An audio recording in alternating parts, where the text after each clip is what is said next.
নির্বাচিত হইয়া সশ্রদ্ধ চিত্তে শপথ বা দৃঢ়ভাবে ঘোষণা করিতেছি,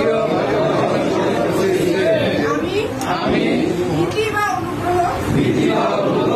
অনুরাগ বা বিরাগে বশবর্তী না হইয়া সকলের প্রতি আইন অনুযায়ী এবং সততা, নিষ্ঠা ও বিশ্বস্ততার সহিত আমার পদের দায়িত্ব